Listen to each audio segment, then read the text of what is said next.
ಒಂಟಿಯಾಗಿ ಅರಸಿಯಾಗಿ ಜರ್ನಿ ಶುರು ಮಾಡಿದ ಅಶ್ವಿನಿ ಅವ್ರಿಗೆ ಇತರೆ ಒಂಟಿಗಳು ರಾಜಮಾತೆ ಅಂತ ಬಿರುದು ಕೊಡ್ತಿದ್ದಂಗೆನೆ ಇವ್ರಿಗೆ ಆಟದಲ್ಲಿ ಕಾನ್ಫಿಡೆನ್ಸ್ ಶುರುವಾಗಿತ್ತು. ಅಗ್ರೆಷನ್ ಅನ್ನೋದು ಬೈ ಡಿಫಾಲ್ಟ್ ಆಗಿ ಮುಂಚೆಯಿಂದನೂ ಇತ್ತು.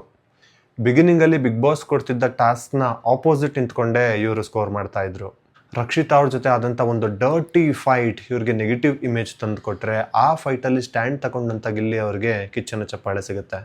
ಗಿಲ್ಲಿ ಅವ್ರಿಗೆ ಕಿಚ್ಚನ ಚಪ್ಪಾಳೆ ಸಿಕ್ಕಿದ್ದನ್ನೇ ಇನ್ಸ್ಪಿರೇಷನ್ ಆಗಿ ತಗೊಂಡ ಗಿಲ್ಲಿಯ ಜೊತೆಗಾರರು ಅಶ್ವಿನಿ ಅವ್ರ ವಿರುದ್ಧ ನಿಂತ್ಕೊಂತಿದ್ದು ಅಶ್ವಿನಿ ಅವ್ರನ್ನೇ ಎಲಿವೇಟ್ ಮಾಡ್ತಾ ಇತ್ತು. ಒಂದು ವೀಕೆಂಡಲ್ಲಿ ಅಶ್ವಿನಿ ಅವ್ರು ಮಾಡಿದ ಎಲ್ಲ ಜಗಳದ ಆಡಿಯೋನು ಪ್ಲೇ ಮಾಡಿದಾಗ ಎಂಬ್ಯಾರೆಸ್ ಆದಂತಹ ಅಶ್ವಿನಿ ಅವರು 2.0 ಶುರು ಮಾಡಿಕೊಂಡ್ರು ಆ್ಯಂಡ್ ಪಾಸಿಟಿವ್ ಸೈಡ್ ಕೂಡ ಹುಟ್ಕೊಂತು.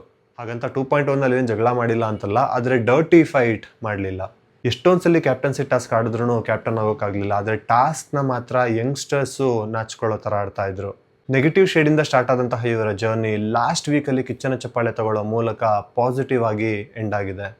ವಿನಯ್ ಅವರು ಎಲಿಮಿನೇಟ್ ಆದಾಗ ಸುದೀಪ್ ಸರ್ ಒಂದು ಮಾತು ಹೇಳಿದರು, ಬಿಗ್ ಬಾಸ್ಗೆ ಬರಬೇಕು ಅಂದ್ಕೊಂಡಿರೋರಿಗೆ ನಿಮ್ಮ ಜರ್ನಿ ಒಂದು ಬುಕ್ ಥರ ಅಂತ.